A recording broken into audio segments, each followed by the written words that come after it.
Hey, good morning, everybody, and welcome to Success Life Live.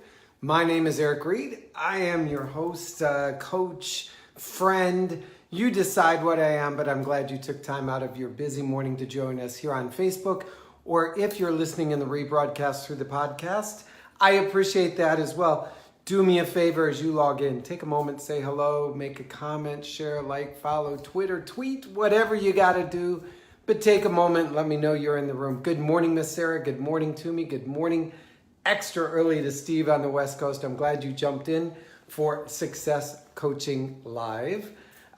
So talking about ambition or raising your ambition, or as I had titled this, the risk when you raise your ambition. So take a moment, pull out your notebooks, pull out your pen and pads, pull off the side of the road, and just listen in. Because we gather here every morning in order to get this thing, the mindset, right, in order to build success and live our day just at a little higher level. That's what this is all about. So thank you for jumping in.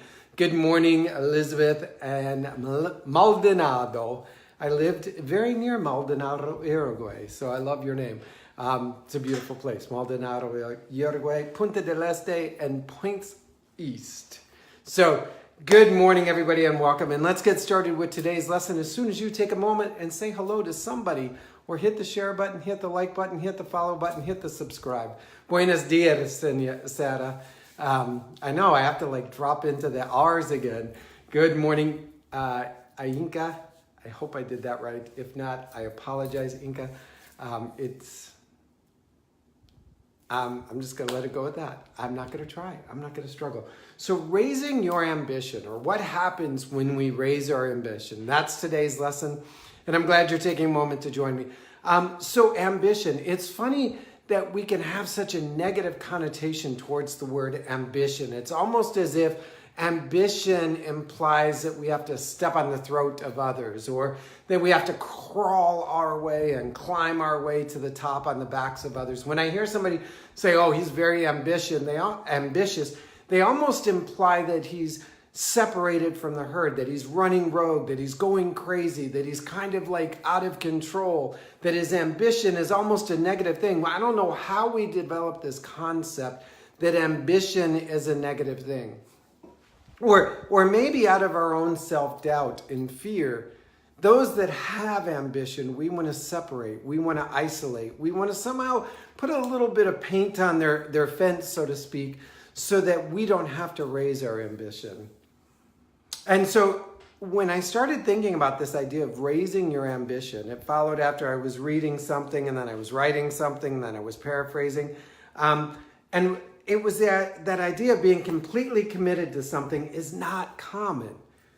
It's rare. It's because it requires us, as T.S. Eliot said, is nothing short of everything. When you see that ambitious person, when you see that person stepping into their ambition, they are living a life of nothing short of everything. They are all in. They are kitchen soup kind of thing. They are ready to put everything they have on the line. And they've set this goal of being number one, whether it's the number one writer, number one coach, number one speaker, number one realtor. They've set this goal of achieving something that seems extreme to others. And what often happens is when you sit down and you meet with these successful people, when you meet with these ambitious people, when you meet with these driver kind of people, the idea of being number one, most recognized, most played, most whatever, the ultimate. Yeah, they talk about it and they breathe into it and they believe into it. But when you listen to them, what's amazing is they aren't as committed to the award, to the placement, to the recognition, to the moment of success as they are developing what it requires to get there. When you meet somebody that runs ultra marathons or Ironman competitions, yeah, they'll talk about the day of the race. Yeah, they'll talk about the event. But what they'll spend more time talking about is the journey getting there and the transformation that occurred in their diet and in their workout and in their daily discipline and in their commitment and in the laws of trade-off and raising their bar. When you talk to somebody that has extreme goals, that somebody would say, oh my gosh, that's too ambitious. That's so ambitious. How could they even believe that? That's like, and we start to think that they're going to fail. They're not worried about that. They don't even see that. They don't even want to focus on that, because what they're doing daily, what they're doing hourly, what they're doing minutely, what they're doing event and task-wise is becoming an absolute master of what it would take to achieve that major ambitious goal. So I work with a lot of realtors as a coach, and I'll say, well, what's your goal? And they'll say, oh, sell 24 homes. I'm like, okay, does that feel ambitious? Well, it's what I need. And it's so funny because then they start to caveat it with, well, it's what I need to hit my goals. It's what I need to be financially secure. It's what my nut is, blah, blah, blah. It's like their safe goal. They're, you know what? I would be really happy if I did this, but this is kind of a stretch goal. What if you set the goal to sell 100 homes, 200 homes, 300 homes? People would be, oh, that's just ambitious. It's not going to happen. And you said, I don't care. That's what my goal is. It would require you to focus in at such tight acuity, at such fine point, at such minute detail that every action that you took during the day required you to be at your absolute highest and ultimate best. You would become so transformed in every task, every event, every thought, every transaction, that ultimately you wouldn't be recognized for selling the number one homes or being the number one in your industry or being the number one podcast, radio show, book writer, weight loss, financial person. You would be recognized as being a master of your goals, the master of your dreams, the master of your desires. So what I call you to do, what I ask you to do, is set really ambitious goals. Sit there and say, I'm going to be ambitious. I am going to offend the universe and all those people standing on the sidelines of my life with how ambitious I sound. Because I'm not going to focus on being the number one, the double gold star, double diamond, platinum award winner, whatever. Because I know in order for me to achieve that, I've got to focus in on now, right here, right in front of me, this very task, this very event, this very moment that I'm working on. I need to be so committed to this because people that are $1 million producers, people that are ultra successful, people that run ultra marathons, think about the details daily. And they perfect it and they refine it and they reduce it and refine it again. They make their lives gold by over and over again heating themselves up in the fire of test and triumph and failure and success in order to bring out the very purest part of themselves, because only the very purest part of themselves will serve that ambitious, audacious, big freaking goal. And I almost slipped there and I apologize for those that thought I was going to do it. So what's the risk? What's the risk to you if you raised your ambitions? You might find out just how far back you've been holding, how little you've been playing, how safe you've been experiencing life, how little commitment you've been putting into perfecting your craft, your talent, your goal, your dreams, and your desire. You might suddenly wake up and go, oh my gosh, I've got so much done today compared to last week, last year, last month. What's this about? Oh yeah, that's right. I raised my goal. I raised my ambitions. I now have to focus in at such a tight level. You don't believe that this is going to happen? Let me give you an example. When we have vacation coming up on Thursday, we are amazing superheroes Monday through Wednesday. We accomplish more in those 3 days than we do the entire month leading into it. Why? Because we've got a defined goal, and we know in order to achieve that, we've got to micro down and tighten up and focus in and power through. You have more in you than you can even see right now. You have more opportunities and potential than you've even begun to unpack. One of the best ways of having that happen and discovering that is getting around people who play bigger than you, play larger than you, play louder than you, play full out. I had the opportunity over the weekend, because so many of my JMT coaching friends and family were in town, to meet with several people in different events. And I sat there and I was like, oh my gosh, I'm playing small. Oh my gosh, I got to raise this. Oh, I got to raise this. Oh, I got to raise this. Oh, I got to raise this. I sat down with my coach on an extra session. I called and I said, I got to talk to you, man, dude. I'm playing small. It's like, raise your ambition. What's going to happen? What's going to hurt? If you've been living in that safe place, that place where you think, you know what, I'm doing pretty good. No. You need to get around people playing bigger, people playing harder, playing tougher. You need a coach, you need a mentor, you need an accountability person. You need somebody to walk into your day and go, really? Really? Really? That's all you got? That's as big as you can think? That's as large as you can dream? That's as much as you can conceive? You have got to be around a coach, a mentor, a friend that isn't afraid to say, oh yeah, I see, you're going to play the little game today. Okay, I just wanted to check in. We're doing little game today? Good, I'm glad you're doing little game today. We're in agreement, little game, that's who you are, that's what you want, that's all you need in life is little game. I'm not going to meet you in your agreement, but at least I understand your behavior. I want to be around people that look at me and go, really? Really, that's all the ambition you have? Well, you know, on this court, we play full out. In this office, we play full in.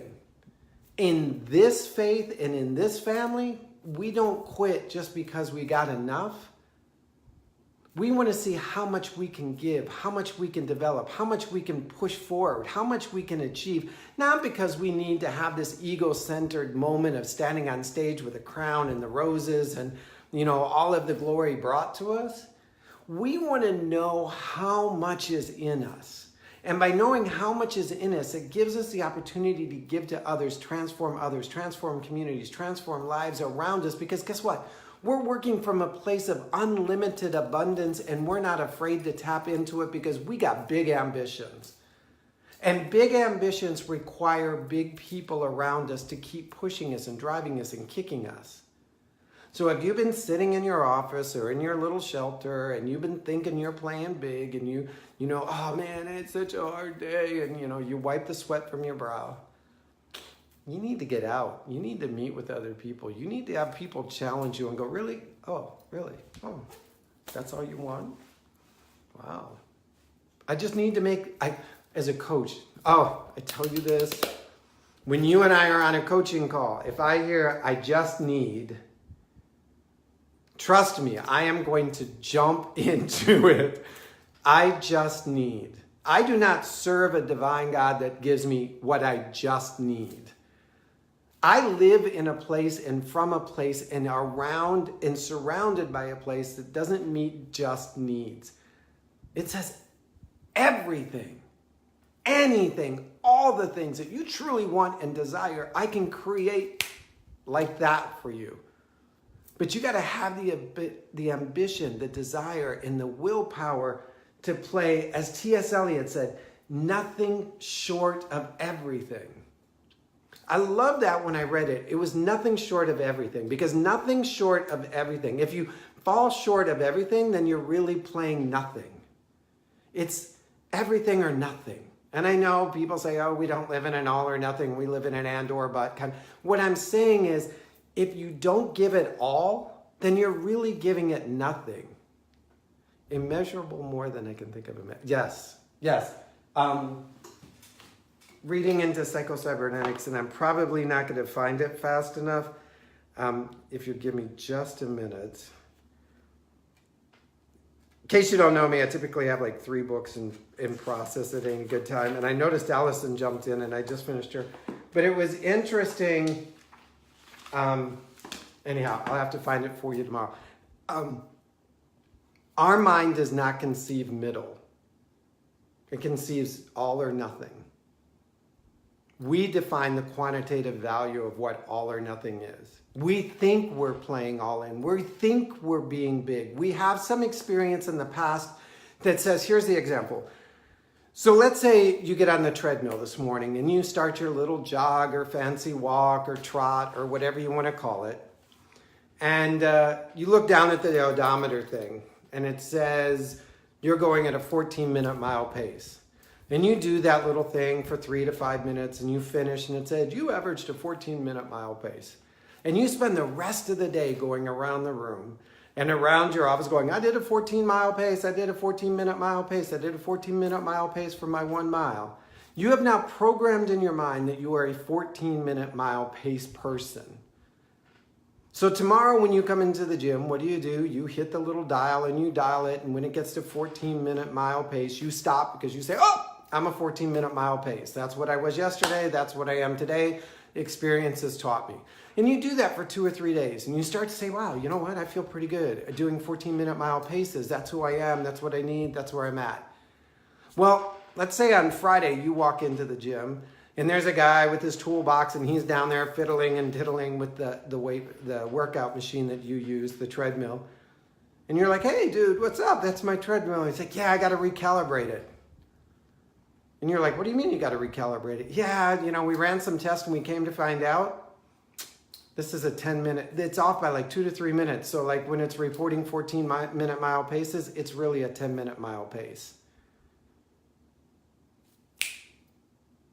Wait a minute, you mean I'm a 10-minute miler?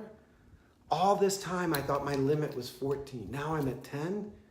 You know what you do the next day when you walk into the treadmill? You dial it down to 10. You dial it up to 9, whatever it is. Because suddenly you realize you had all this untapped potential just because the outside matrix said that this is what it was. You weren't judging it based on what you knew you had in it. You were basing it on what people around you, situations and events, and the life that you're living has said that you are, instead of what you know you got in you. So next time you go into the gym, throw a towel over that little treadmill counter clock thing and dial it up and say, I am going to see what it takes for me to break, what it takes for me to stop, what it takes for me to collapse on the ground. Because that will be my new benchmark. I am going to go all in. I am going to give everything that I got until I ain't got no more, and then I'm going to hold on for one more breath because there's got to be something more in me. When you're out there looking for the clients and prospecting and lead generating and all the things we do as entrepreneurs, solopreneurs, mompreneurs, dreampreneurs, and you're like, you know what, I made my 10 calls today. You're going to pick up the phone and go, you know what, 2 more. 2 more.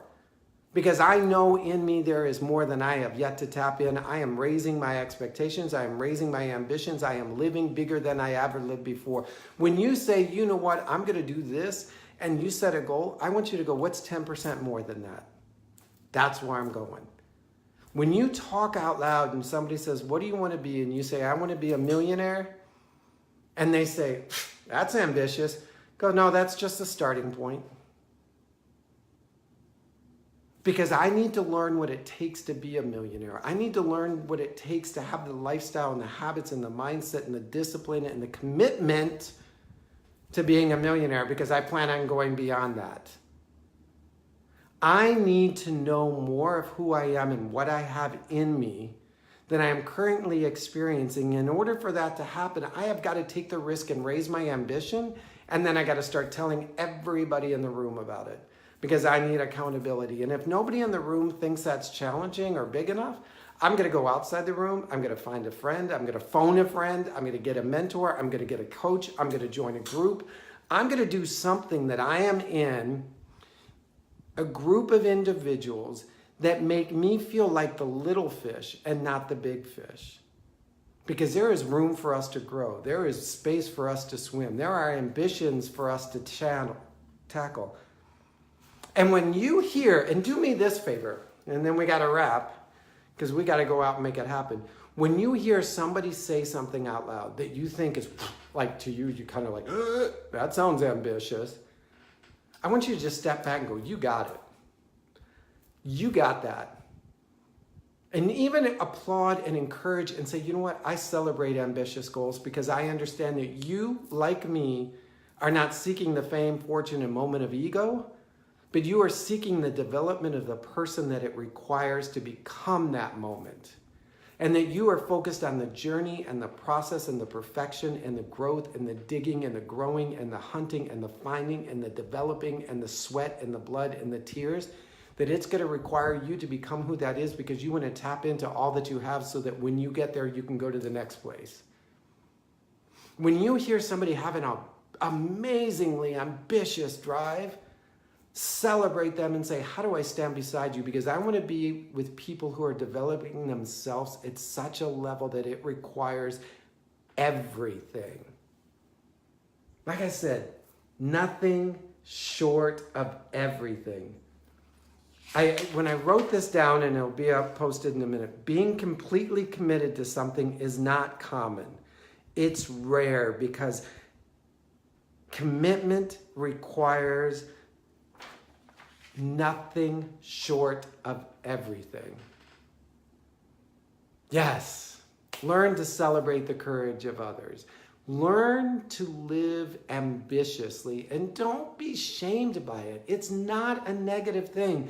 Get past that idea that ambition means that you're going to climb the ladder and step on others and do whatever it takes to climb over the bodies of those you left behind. No, when we tap into our true ambition, when we tap into our true desires, our true purpose, our trueness, our ambition is not to get ahead of others, but to get in touch with all that we have and all that we can be, and explore that and explode that to the highest level.